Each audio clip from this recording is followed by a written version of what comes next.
안녕하세요. 한국관광공사에서 나온 2026 관광기업 혁신 바우처 공고 말이죠. 아마 관광업에 계신 분들이라면 이거 한 번쯤은 다 보셨을 거예요. 네, 맞습니다. 지원금이 워낙 크니까요. 그렇죠. 최대 1억이 넘어가니까 눈이 번쩍 뜨이죠. 오늘 저희는 이 공고문을 여러분 입장에서 한번 제대로 뜯어보려고 합니다. 이게 과연 우리 회사한테 그림의 떡일지 아니면 진짜 잡을 수 있는 기회일지 그 핵심을 한번 파헤쳐 보겠습니다. 맞습니다. 특히 오늘이 2026년 2월 5일이니까요. 마감일이 이제 불과 3주 정도밖에 안 남은 시점입니다. 지금부터 사업계획서를 쓸지 말지 빠르게 판단해야 할 때죠. 그래서 오늘은 그냥 공고 내용을 요약하는 걸 넘어서 그 행간에 숨어있는 의미, 특히 자칫 놓치기 쉬운 함정 같은 건 없는지 집중적으로 분석해 보겠습니다. 좋습니다. 그럼 바로 시작하죠. 이 사업의 큰 그림부터 한번 그려볼게요. 정부가 왜 66억 원이라는 어마어마한 돈을 들여서 이런 사업을 하는 걸까요? 목표가 뭔가요? 공고문에 나온 목표는 크게 두 가지입니다. 관광기업의 성장과 디지털 전환. 근데 사실 핵심은 후자에 있다고 봐야 합니다. 아, 디지털 전환이요? 네. 코로나 이후에 관광 트렌드가 완전히 바뀌었거든요. 이제는 그냥 좋은 상품만으로는 부족하고 기술을 활용해서 고객 경험을 혁신하지 않으면 살아남기 어렵다. 이런 위기감이 반영된 거죠.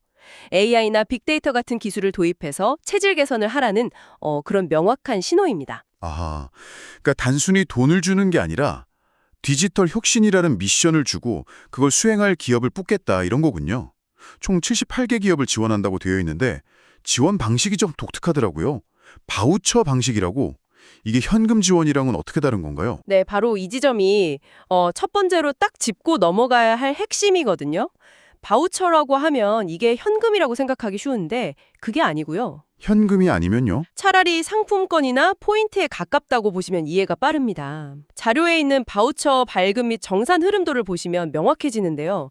그러니까 여러분, 수혜기업이 사업에 선정이 되어도 정부가 통장에 돈을 바로 입금해 주는 게 아니란 말이죠. 그럼 어떻게 되는 거죠?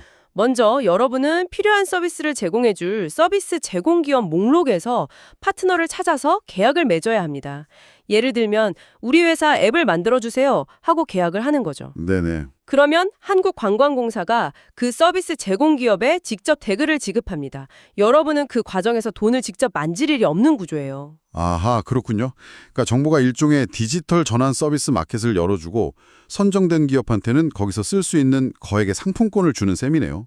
쓸 수 있는 곳이 딱 정해져 있다는 게 가장 큰 차이점이군요. 정확한 비유입니다. 이 상품권 개념을 머릿속에 딱 넣어두셔야만 앞으로 저희가 얘기할 자부담금이나 정산 절차를 오해 없이 받아들이실 수 있습니다. 좋습니다. 기본 구조는 이해가 됐습니다. 그럼 이제 가장 현실적인 문제, 돈 이야기로 넘어가 보죠. 이 상품권, 액수가 얼마나 되고 또 이걸 받으려면 제 주머니에서 실제로 나가는 돈은 대체 얼마인가요? 지원 유형은 두 가지로 나뉩니다. 좀 더 큰 규모의 혁신을 지원하는 심화 유형이 30개 기업에 1억 1,700만 원, 그리고 일반적인 디지털 전환을 돕는 일반 유형이 48개 기업에 6,300만 원을 지원합니다. 와, 액수가 정말 크네요. 그런데 공고를 보니까 총 사업비의 10%는 자부담금으로 내야 한다고 되어 있어요. 심원은 1,300만 원, 일반은 700만 원.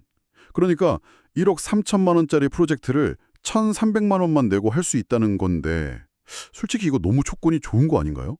뭔가 좀 숨겨진 비용이 있을 것 같은데요? 예리하신데요.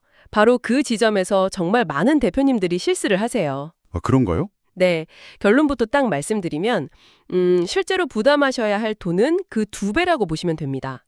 2배요? 아니, 1,300만 원이 아니라 2,600만 원이라는 말씀이세요, 지금? 그렇습니다. 바로 부가가치세, 즉 VAT라는 복병이 숨어 있기 때문입니다. 이 사업 구조상 부가세는 정부 지원금에 포함이 안 돼요. 그래서 총 사업비 전체에 대한 부가세 10%를 수혜기업이 별도로 현금으로 부담해야 하는 겁니다. 잠시만요. 제가 계산을 한번 해볼게요.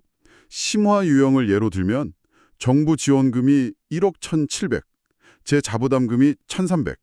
합치면 총 사업비가 1억 3천만 원. 아, 이 1억 3천만 원 전체에 대한 부가세 10%, 그러니까 1,300만 원이 또 나간다는 거군요. 맞습니다. 그래서 최종적으로 여러분이 준비해야 할 현금은 기본 자부담금 1,300만 원에 부가세 1,300만 원을 더한 총 2,600만 원인 거죠. 일반 유형도 마찬가지로 자부담금 700에 부가세 700을 더해서 총 1,400만 원이 필요하고요. 와, 이건 정말 중요한 문제네요. 공고 제목만 보고 10% 자부담이구나 생각했다가 덜컥 선정되고 나서 2,600만 원을 마련해야 한다는 걸 알게 되면 정말 아찔하겠습니다. 이건 사실상 20% 자부담이라고 봐야 하는 거 아닌가요? 그래서 공고문에도 작은 글씨로 수혜기업은 총 사업비 기준으로 20% 정도의 금액을 부담하게 됨이라고 명시가 되어 있습니다. 자금 계획 세우실 때 이 부분을 놓치면 사업 전체가 흔들릴 수 있으니 반드시 기억하셔야 합니다. 그런데 여기서 한 가지 팁이 있다고 들었습니다. 이 부담을 조금이라도 줄일 수 있는 방법이 있다고요? 네, 아주 흥미로운 조항이 하나 있습니다. 계약 금액 조정을 통한 자부담금 절감이라는 항목인데요. 원래는 간단합니다. 자부담금은 총 사업비, 그러니까 실제 계약 금액에 연동되거든요. 따라서 서비스 제공기업과 협상을 잘해서 계약 금액 자체를 낮추면 자부담금과 부가세도 같이 줄어드는 거죠. 예를 들어서 심화 유형이 선정됐지만 우리가 하려는 가업이 한 1억 원이면 충분하다고 해보죠. 그럼 1억 원에 계약하면 어떻게 되나요? 그러면 총 사업비가 1억 원이 되니까 그 10%인 1,000만 원이 자부담금, 또 1,000만 원이 부가세가 됩니다. 총 부담액이 2천만 원으로 600만 원이나 줄어드는 셈이죠. 물론 최소 소진 금액은 넘겨야 합니다. 심화는 1억, 일반은 5천만 원이요. 근데 그게 현실적으로 가능한 이야기인가요? 서비스 제공 기업이 1억 3천만 원짜리 견적을 냈는데 우리 자부담금 줄여주려고 1억 원에 계약해 줄 리가 있나요? 그쪽에 무슨 이득 있죠? 좋은 질문입니다. 물론 무작정 깎아달라고 하면 안 통하겠죠. 하지만 여러 제공기업의 견적을 비교하거나 과업 범위를 명확하게 조율해서 불필요한 부분을 덜어내는 식으로 충분히 협상의 여지가 있습니다.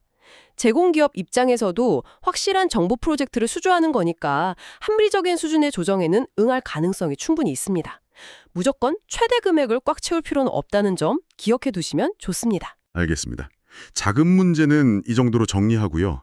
이제 이 상품권으로 살 수 있는 서비스 메뉴판을 좀 들여다보죠. 도대체 뭘 할 수 있는 겁니까? 메뉴는 크게 두 가지입니다. 디지털 전환과 마케팅. 하지만 사실상 모든 초점은 디지털 전환에 맞춰져 있다고 보시면 됩니다. 세부 항목을 보면 앱, 웹 개발, ICT 솔루션 도입, 컨설팅 같은 것들이 있는데 여기서 가장 눈여겨보셔야 할 건 신기술 기반 솔루션 도입 항목입니다. 신기술 기반 솔루션이요? 구체적으로 어떤 것들이 있죠? 생성형 관광 AI, 핀테크, AR, VR, XR 같은 실감 기술, 지능형 모빌리티, 키오스크, 로봇, IoT, 빅데이터. 요즘 기술 뉴스에 나오는 웬만한 키워드는 다 들어가 있습니다. 와, 정말 화려하네요. 근데 솔직히 이런 단어들이 바로 와닿지는 않거든요. 예를 들어서 제가 작은 지방박물관을 운영하는데 AR, VR 실감 기술 도입이라는 메뉴를 어떻게 활용할 수 있을까요?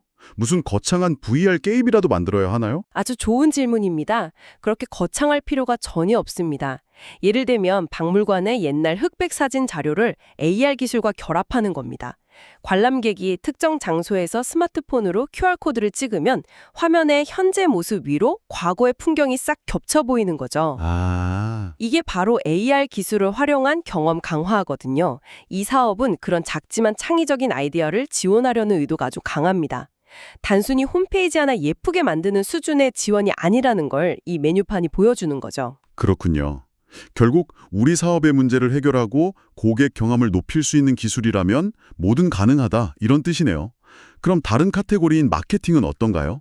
이걸로 마케팅 비용을 좀 아껴볼 수도 있겠는데요? 그렇게 생각하고 접근하시면 함정에 빠지기 쉽습니다. 함정이요? 네, 마케팅 과업에는 아주 강력한 제약 조건이 붙어 있습니다. 단독으로는 절대 신청할 수 없습니다. 단독 신청이 안 된다고요? 그럼 어떻게 해야 하죠? 오직 디지털 전환 과업을 먼저 수행하고 거기서 남는 예산이 있을 경우에만 추가 과업 형태로만 신청이 가능합니다. 다시 말해서 마케팅은 메인 메뉴가 아니라 사이드 메뉴인 셈이죠. 심지어 그마저도 요즘 많이 하는 인플루언서 활용, 바이럴 마케팅, 이거는 명시적으로 금지되어 있습니다. 와, 이건 정말 명확하네요. 이번 기회에 마케팅비나 좀 타보자 이런 생각은 아예 접으라는 거군요. 이 사업의 정체성은 정말 철저하게 기술 도입을 통한 체질 개선에 있다는 걸 다시 한번 확인하게 됩니다. 맞습니다. 그래서 사업계획서를 쓰실 때도 마케팅 효과보다는 이 기술을 도입해서 우리 회사에 어떤 문제가 해결되고 어떤 새로운 가치를 만들어낼 것인가에 초점을 맞춰야 평가에서 좋은 점수를 받을 수 있습니다. 좋습니다. 이제 사업 내용이랑 돈 문제는 파악이 됐습니다. 그럼 전체적인 진행 절차와 일정도 한번 짚어보죠. 전체 흐름은 1. 기업 선정 2. 공사와 협약 3. 서비스 매칭 4. 계약 체결 5. 과업 진행 그리고 마지막으로 6. 검수 및 정산 순서입니다. 이 모든 과정은 별도의 온라인 시스템에서 진행되고요. 그리고 가장 중요한 마감일, 다시 한번 강조합니다. 2026년 2월 27일 금요일 오후 4시 정각입니다. 4시 1초에 내면 그냥 끝입니다. 일정을 보니까 3월에 평가하고 4월에 협약, 6월 말까지 계약을 마쳐야 하고 11월 초까지 최종 결과물을 내야 하네요. 1년도 안 되는 기간에 꽤 빡빡하게 돌아가네요. 네, 이 과정에서 꼭 알아두셔야 할 존재가 있습니다. 바로 멘토단입니다. 공고문에 멘토링 참여는 의무라고 못을 박아놨는데요. 이 멘토들이 그냥 조언만 해주는 역할이 아닙니다. 의무사항이라면 구체적으로 어떤 역할을 하는 건가요? 과업 설계를 위한 계약 단계부터 중간 점검, 최종 검수까지 모든 주요 단계에 멘토가 관여를 합니다. 근데 여기서 제일 중요한 게 뭐냐면요. 네. 이 담당 멘토가 각 단계의 승인 권한을 가지고 있다는 거예요. 아, 승인 권한이요? 그냥 조언해 주는 게 아니고요. 네. 멘토가 이 계약 내용으로는 승인 못 해줍니다. 라고 하면 다음 단계로 나아갈 수가 없는 구조입니다. 와, 단순한 조언자가 아니라 사업 과정 전체를 관리 감독하는 게이트키퍼네요. 수혜기업 입장에서는 좀 번거롭게 느껴질 수도 있겠습니다. 번거로울 수 있죠. 하지만 반대로 생각하면 전문가가 우리 회사 프로젝트가 산으로 가지 않도록 계속 관리해주는 셈입니다. 사업의 성공률을 높이고 결과물의 수준을 보장하기 위한 체계적인 장치라고 이해하시면 됩니다. 멘토와 긴밀하게 소통하는 능력이 아주 중요해지겠죠. 자, 이제 마지막 관문이자 가장 중요한 부분입니다. 바로 신청 자격. 이 모든 좋은 혜택에도 불구하고 문턱에서 좌절하는 경우가 가장 안타까운데요. 누가 되고 누가 안 되는지 명확하게 짚어주시죠. 기본 자격은 간단합니다. 중소기업 기본법상 중소기업이면서 관광사업체로 등록됐거나 관광 관련 사업을 하는 법인 또는 개인 사업자면 됩니다. 하지만 이런 사업은 늘 지원 가능 대상보다 지원 불가 대상 목록이 훨씬 길고 복잡하죠. 사업계획서 쓰기 전에 이 부분부터 확인해서 시간을 아끼는 게 현명합니다. 그럼 가장 치명적인 지원 불가 조건은 뭔가요? 첫째, 과거 수혜 이력입니다. 이 혁신 바우처 사업을 과거에 단 한 번이라도 받은 기업은 신청할 수 없습니다. 새로운 기업에게 기회를 주겠다는 의도죠. 둘째는 당연한 이야기지만 현재 이 사업의 서비스 제공 기업으로 참여하고 있다면 수혜 기업으로는 신청할 수 없고요. 그리고 가장 중요해 보이는 조항이 있던데요. 다른 사업이랑 중복해서 받을 수 없다는 내용이요. 네, 바로 그겁니다. 2026 타사업 중복 수혜 금지. 이게 가장 핵심적인 허들입니다. 만약 여러분께서 올해 다른 정부 지원 사업도 함께 준비하고 계신다면 반드시 이 목록을 확인해야 합니다. 어떤 사업들이죠? 공고문에 명시된 것만 해도 제17회 관광 벤처 사업, 관광 플러스 테크, 관광 글로벌 선도 기업, 관광기업 맞춤형 AI 데이터 활용 지원 사업, 굵직한 사업들이 다 포함됩니다. 여기에 기타 중앙정부가 시행하는 모든 바우처 사업까지 금지 대상이에요. 그렇다면 만약에 관광 벤처 사업이랑 이 혁신 바우처를 둘 다 신청해서 운 좋게 둘 다 덜컥 붙어버리면 어떻게 되는 건가요? 둘 중 하나를 포기해야 합니다. 아, 시간과 노력을 들여 쓴 사업계획서 하나가 그냥 공중분해되는 거죠. 그래서 전략적인 선택이 필요합니다. 우리 회사 상황에 어떤 사업이 더 적합한지, 어떤 사업의 선정 가능성이 더 높을지 냉정하게 판단해서 하나에 집중하는 것이 현명할 수 있습니다. 그 외에도 모회사와 자회사가 동시에 신청할 수 없다거나 대표가 같은 여러 회사가 동시에 선정될 수 없다는 등 세부 규정이 많네요. 공고문의 신청 불가 대상 부분은 정말 프린트해서 밑줄 쳐가며 읽어봐야겠습니다. 맞습니다. 서류 다 준비했는데 마지막에 이런 규정 때문에 탈락하면 정말 허무하니까요. 네, 오늘 2026 관광기업 혁신 바우처의 속사를 제대로 들여다봤습니다. 이제 마무리를 할 시간인데요. 오늘 논의를 통해 우리가 얻은 가장 중요한 결론은 무엇일까요?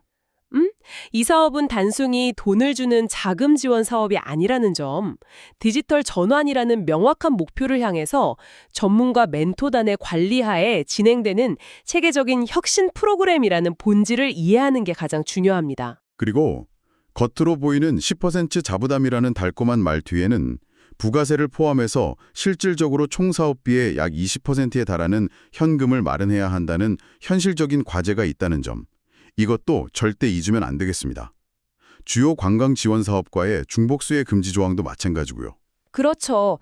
이 모든 허들을 넘을 준비가 되어 있고 기술을 통해 회사를 한 단계 도약시키고 싶은 강한 의지가 있는 기업에게는 정말 좋은 기회가 될 겁니다. 오늘 저희의 분석이 여러분의 현명한 의사결정에 도움이 되었기를 바랍니다. 마지막으로 한 가지만 덧붙이고 싶습니다.